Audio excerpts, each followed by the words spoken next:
Assalamualaikum warahmatullahi wabarakatuh. Perkenalkan, kami dari kelompok 3 akan menjelaskan apa itu demokrasi Pancasila. Demokrasi Pancasila merupakan representasi dari realitas masyarakat Indonesia yang multikultural namun tetap menempatkan budaya gotong royong dan persatuan di atas segala perbedaan.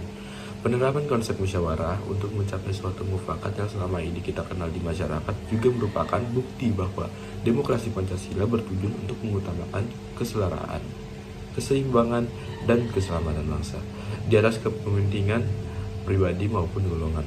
Lalu selanjutnya ada penerapan demokrasi dalam lingkungan universitas.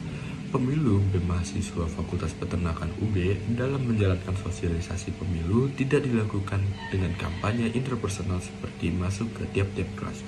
Namun, sebagai panitia pemilu mengatakan bahwa kampanye tatap muka hanya dilakukan melalui debat dialog pasangan calon kedua.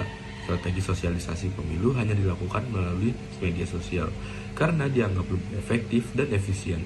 Hal tersebut juga karena media sosial tidak memerlukan sumber daya yang besar. Nah, berhubung sebelumnya kita telah membahas penerapan demokrasi Pancasila di lingkungan universitas, selanjutnya kita akan mengadakan sebuah sosial eksperimen. Nah, sosial eksperimen ini kami berbentuk sebuah wawancara dan kita ada satu relawan yang bernama C. Scalia Prasiska Tampubulon dari Kementerian Dalam Negeri Angkatan 2022 dan berlokasi wawancara di Fakultas Peternakan Universitas Brawijaya. Oke, kita simak videonya. Assalamualaikum warahmatullahi wabarakatuh. Perkenalkan, kami dari kelompok 3 dengan tema Demokrasi Pancasila akan mewawancarai salah satu anggota staf muda BEM. Jadi saya akan mewawancarai salah satu staf muda BEM Fakultas Peternakan Universitas Brawijaya tahun 2022. Kalau mau tahu namanya siapa dan dari kementerian apa? Nama aku Scalia Prasiska Tampubulon dari Kementerian Dalam Negeri. Pertama, bagaimana mekanisme penerimaan staf muda kemarin, Kak?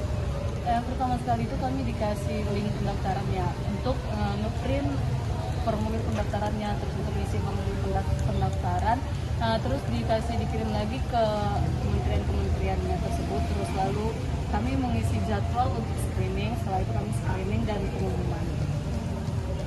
Terus selanjutnya, menurut Kakak tata cara penerimaan seperti screening dan lain tersebut itu udah sesuai belum sih, Kak?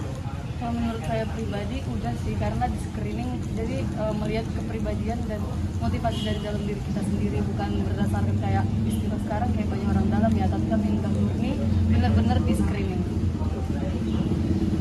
Terus sekarang kan udah jadi staf muda nih, kontribusi Kakak ke depan juga akan bagaimana? Karena masih staf muda ya, kami itu belum punya program kerja masing-masing, tapi kami membantu-bantu program kerja yang udah disusun sebelumnya selama Kementerian Dalam Negeri itu udah terbentuk.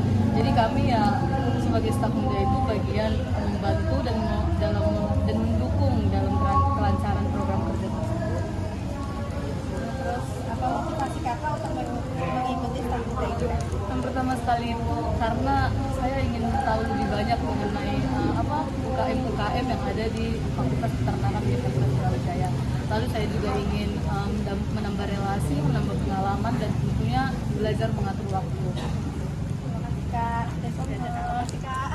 Jadi kesimpulannya adalah implementasi demokrasi harus tetap berlangsung hingga mencapai cita-cita dan tujuan bangsa, karena demokrasi mencerminkan legitimasi yang akan tetap menjaga kestabilan politik.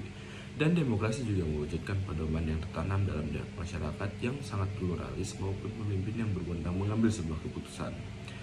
Lalu, berdasarkan hasil dari social project yang kami lakukan, dapat disimpulkan bahwa cara merealisasikan demokrasi di kampus salah satunya dengan mengadakan pemilihan atau melakukan open recruitment staf muda BEM Fapet UB dengan berlandaskan asas berjudil, yakni langsung, umum, bebas, rahasia, jujur, dan adil.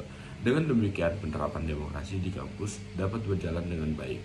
Sekian, terima kasih.